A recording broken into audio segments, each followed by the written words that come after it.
Hi guys, InkyVaper here. Just wanted to say hello to all the new subscribers that have come to the channel. It's great to see you, and hopefully you'll like what you see from now on, and we'll continue to grow together. Today we're going to be talking about the IPV5 from Pioneer4You.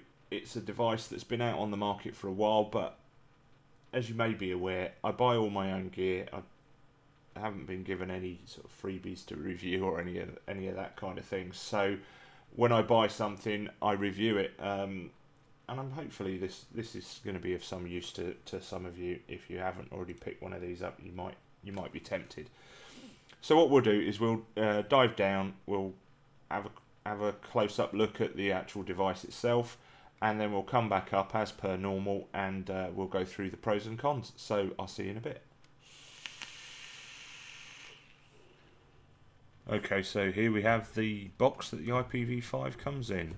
Yeehee SX Pure Technology IPV5, little wireframe diagram of the actual device.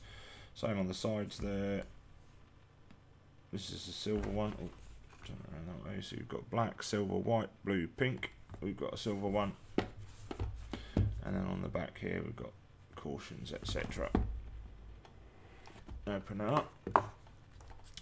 There's the device itself. We'll put that to one side. There's a QC card in there underneath here.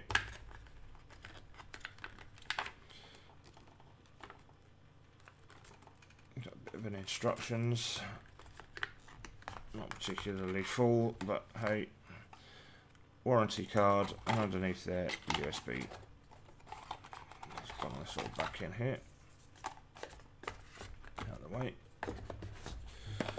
Okay, that's that out of the way. Okay, so here we've got the IPV5. As you can see, I've been using this a lot, and it's got some marks on it and scuffs and stuff. But then that's because it's been an absolute workhorse. I'm going to turn the exposure up just a touch, or the gain even, just so that we can see this. So yeah, I mean, I've given this a fair amount of hammer, and it it has got some little surface scratches and stuff like that, but you can only really see them if you look closely, and it is holding up pretty well, to be honest. I think the stainless steel or silver version looks really cool. So you've got buttons, nice and clicky, USB port there for upgrades of software. You can charge through there, but I don't recommend it. You've got some slight styling here on the sides, venting at the bottom, nice stainless steel 510 there with a brass center pin, and it's nice and spring loaded. So let's get this open this up and just pop some batteries in then, shall we? So just pull down like that and open it up. You've got magnets here, here and here. You also got on the back of here like a plastic, if you can see that there, it's like a clear plastic sticker. That's to make sure that if you've got a ripped battery cover, which you shouldn't, but just in case your wrap on your battery is torn slightly, it's not going to make contact with the metal casing, which is good. Okay, my little sticker's coming off there. Right, so you've got a little warranty sticker there, ribbon for your batteries, magnets that correspond with the door,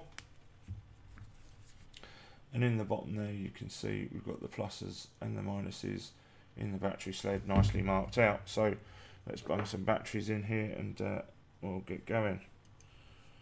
So positive up on this side. Push down, stick that in there. Now the good thing about the battery contacts in this is that they are extremely good at, they don't grab your battery wraps or any of that kind of stuff. They've not had any problems with batteries damaging the wraps or anything like that. Okay, so now we've got the actual device on, or with power, and just press the power button 5 times. 2, 3, 4, 5. As you can see, comes up with IPV5. Check atomizer. So what we'll do is we'll stick the recoil RDA on here, which is the new RDA by Grim Green and Homeboy OC. I'm going to be doing a review of this fairly soon, getting towards that sort of time. So as you can see, we've got, let's just focus that in a little better.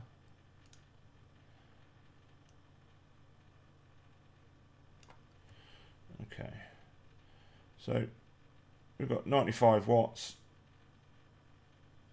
It's a 0.5 ohm coil, and it's coming out at 6.89 volts at that reading.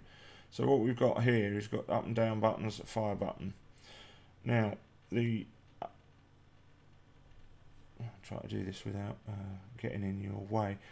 The up button, you can, by pressing that, you can scroll through your memory settings, and it's, the trouble is it's now glaring. So that's memory setting 1, which is 20 watts that I've got it at, 40 watts, 60 watts, 80 watts, and then 95 watts, and then back round to 20 watts. So you've got 5 memory settings there, as denoted down. If you can see it. Oh, let's try and bring down that gain a bit. See if we can see the. Trying to get it so that we can see the screen better. Try taking down the exposure just a bit more. Right, okay, so we're a bit dark, but we can actually see the screen. So you can see there, got M1, and if I press the up button, we go to M2, again M3, then to M4, and then to M5. Now if you want to adjust these, you can do that on the fly. You basically press the down button, that'll take it down, and then you can move it up. So it's at 96 now, press fire, and then that's now that will now be set at that. So if I now take it through to M1, scroll all the way back through, it's still at 96. So we've got the ability to set nice and easily without going into any other main menu. We can set the actual memory settings. I'm just going to bring the exposure up a little bit, otherwise it looks like we're doing this in a dark room. Right, so now if we want to get into the menu system, we just click the fire button. 1, 2, 3, 4, 5. And the first thing we've got there is system on. So if I press the up or down button, that will power it off. Next one is mode. Look like we're out of focus a little bit. Come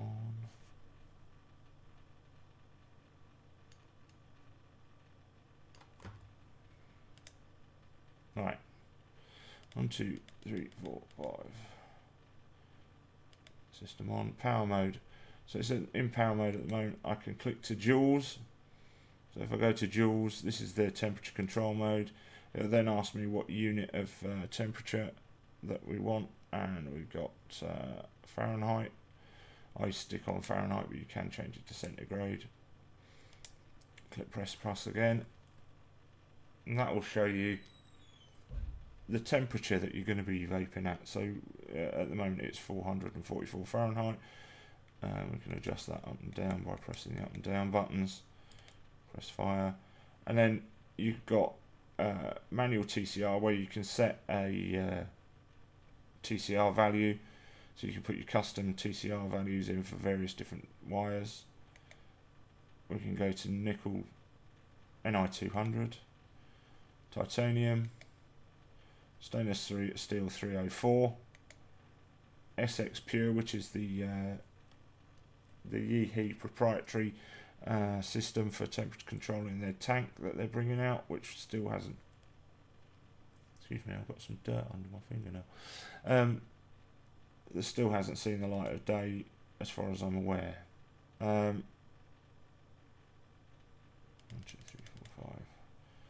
So we can scroll through. So SX Pure is there, and then you can go to your manual TCRs. So I'm going to just scroll through, go back to power mode. As most of you know, I'm not a big fan of temperature control. The temperature control on here works, and it works extremely well. It is a Yeehee board in this device, so obviously you've got no issues with the temperature control, and the TCR works just wonderful. So there we have the IPV5. Let's just take up the exposure a touch.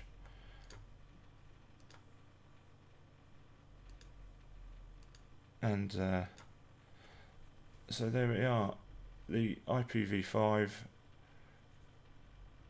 from Pioneer4You in silver with a few scuff marks because it's been battered by me. We'll go back up top and I'll give you my pros and cons.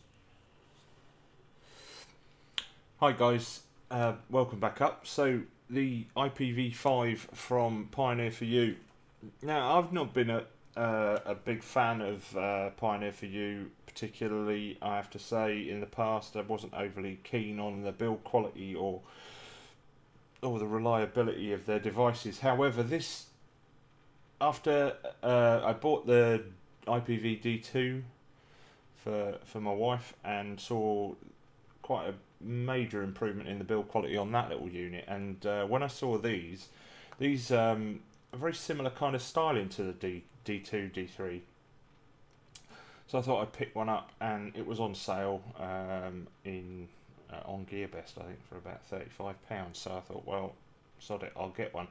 And to be honest, I've been very, very pleasantly surprised by it. I haven't really got any cons for it, other than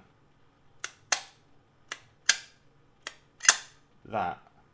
But you have to actually make a conscious effort to sort of pull the door down and do that. Now, I know Richard, Vaping Vic, got rid of his because he just basically just constantly sat there doing that. I've not actually, I didn't even know about that thing until VapeFest just gone. I know I'd always just done that and peeled the, just like literally just put my thumb in there and just pulled the door off that way. I didn't even think about doing it the other way. I've got the battery cord out of the way. So I'd say that's probably the only con that I've got with this device. I tell a lie. When I first got it, this it goes up to 200 watts, 120 joules, etc. Now, when I first got this, it wouldn't actually go above 150 watts.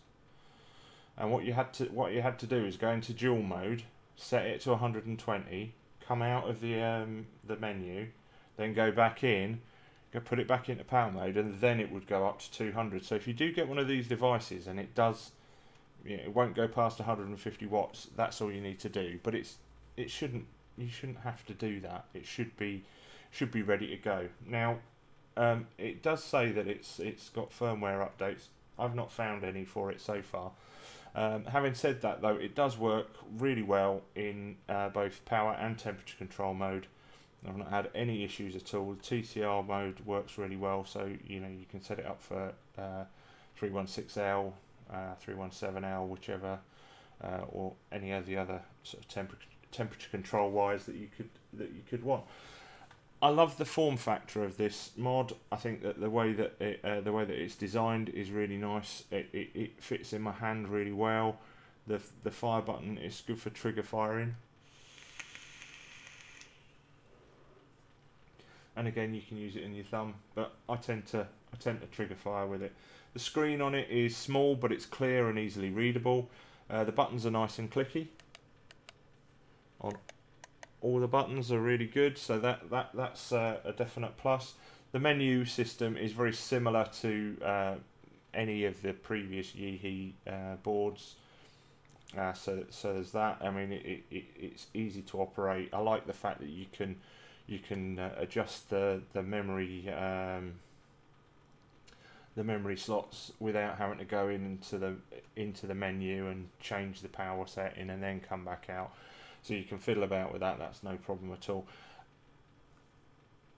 As I've said previously on other reviews of mods, I'm not a big fan of temperature control. I don't tend to use it much at all. I have tried it out on here. I used 316L and 317L, and it worked perfectly, just like you would expect from a Inky board. So it's a good weighty device. It's nice and sturdy. I mean, I have actually, you know, dropped this, and you've got a few little scuffs and stuff, but it's held up extremely well. And I'm a fan of it, I have to say. And I think with the stainless steel dripper on the top, it looks pretty damn good. I like it. I like it very much indeed. With the 30Q, the Samsung 30Qs in there, or HG2s, you know, you're going to get differing battery life depending on what wattage you vape on and what ohmage, but generally speaking, this will last me a good day's worth of vaping at sort of 60-70 watts, no problem at all. And I'm really impressed with it. I like the fact that it's got a good weight to it, and all in all, I think that the whole thing is just extremely well made and really tough.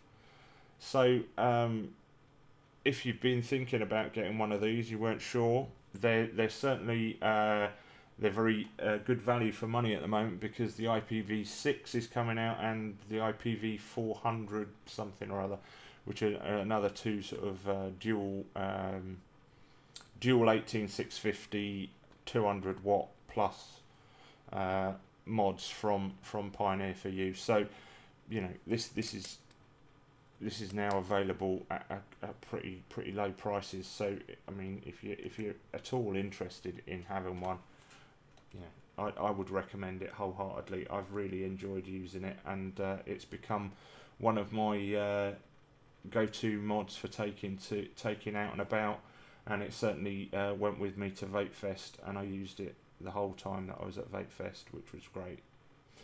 So we'll leave it there. Thanks very much for watching the video, and if you've liked it, please press like. If you haven't already subscribed, please do, and I'll be bringing you some more content as soon as I can. Take care, and I'll see you soon. Bye.